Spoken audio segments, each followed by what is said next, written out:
So, after months of hard work and working on your SOPs and LORs and sending out those applications, you have finally received your dream admit. Congratulations, but now what? What is up guys, SubtreX here and welcome back to my channel, and in this video I'll be breaking down the next steps that you will have to take after you have received your admit to an US university.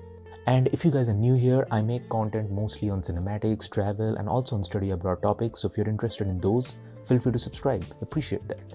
So the first most important thing that you will have to do is accept your admit. Yes, I know it sounds very dumb and stupid, but I have heard stories where people have gotten their admit and they were like so out celebrating and they just completely forgot to accept their admit and they lost their place, they lost their seat.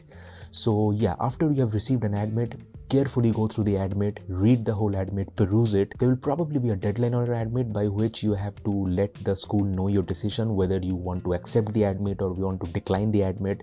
So yeah, after getting an admit, it is very important to accept the admit.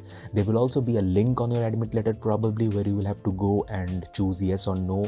And some colleges, some universities, they will also charge you probably a small amount of fee which you will have to pay in order to claim that seat. But yeah, that's a very important task. After you have received an admit, carefully go through it and accept it within the deadline if you are sure about going to that university. Now, after you have accepted your admit, now start working on your I-20.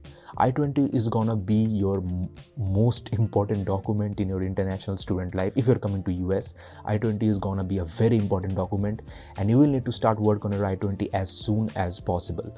So the most important documents you will be needing for your I-20 is the financial documentations, where you will have to prove that you have the finances to fund yourself for the MS unless you have received a full ride scholarship or something like that.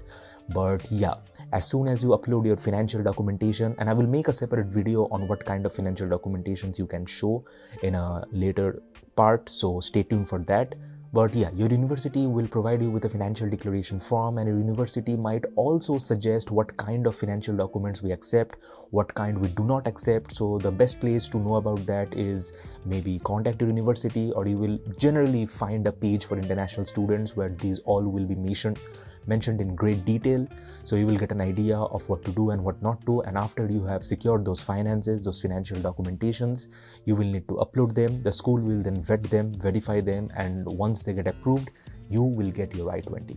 Now, after I-20 is done, there is also a very important factor that comes into play. Those are your health forms. Now, health forms are, I think, mandatory for attending any foreign university. Now, health forms are basically, every university has their own health form, and I think it depends from state to state which state you are going to. A university will provide you with the health form, and there will be vaccines, the vaccines that you need to take, mandatory ones.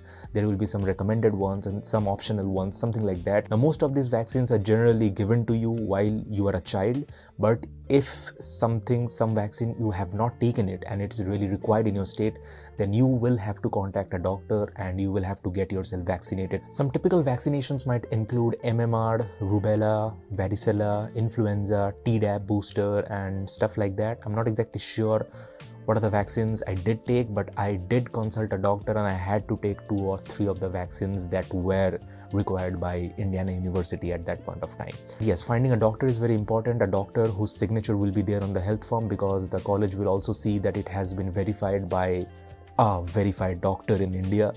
So yeah, that's important. Health forms, they are a very important part of your application.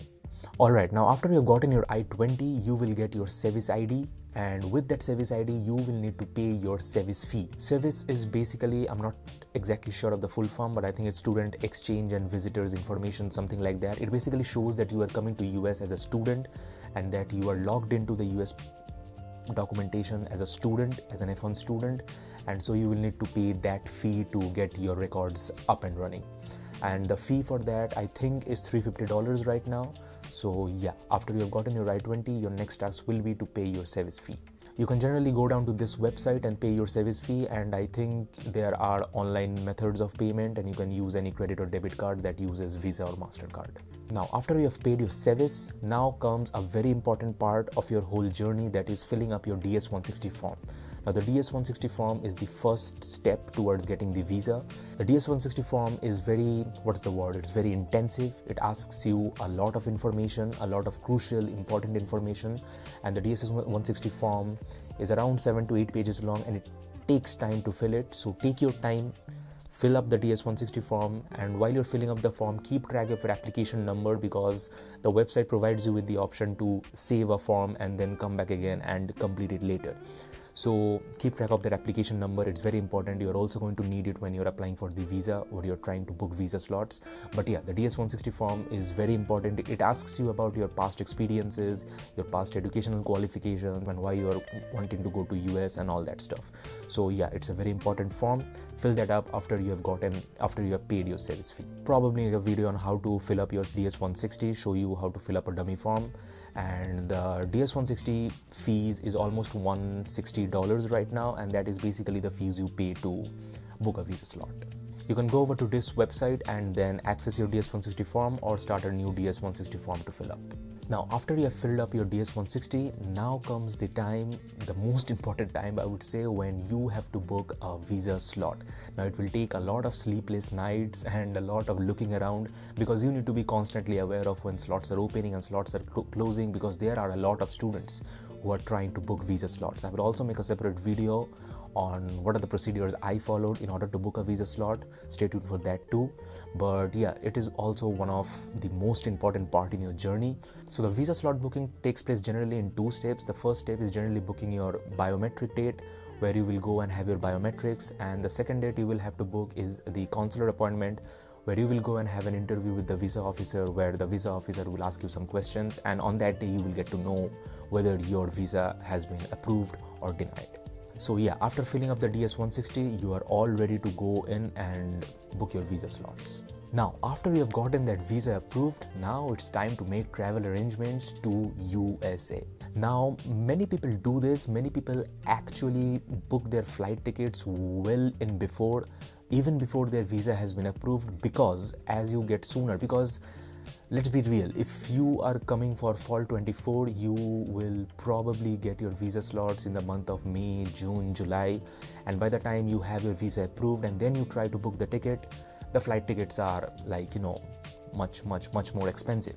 So some people, they make a prudent, wise decision of booking the flight ticket beforehand, and beforehand in cheap prices, and then going with all the further application steps.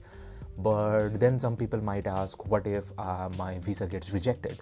So even if a visa gets rejected, you get another chance. And I would like to say that if you're confident about your application, if you're confident in yourself and in your dreams, then there is no chance that your visa will get rejected. So that is one thing you can do. You can go in and book your flight tickets and make all the travel arrangements. After you made your travel arrangement, now comes the part of getting out those American Tourister bags and start packing. So this whole topic requires a separate video on its own, so I will make that in a later stage.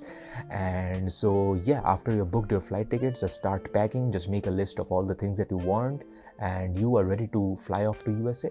But yeah, overall, these are the most important steps that you will be going through after you have gotten your admit.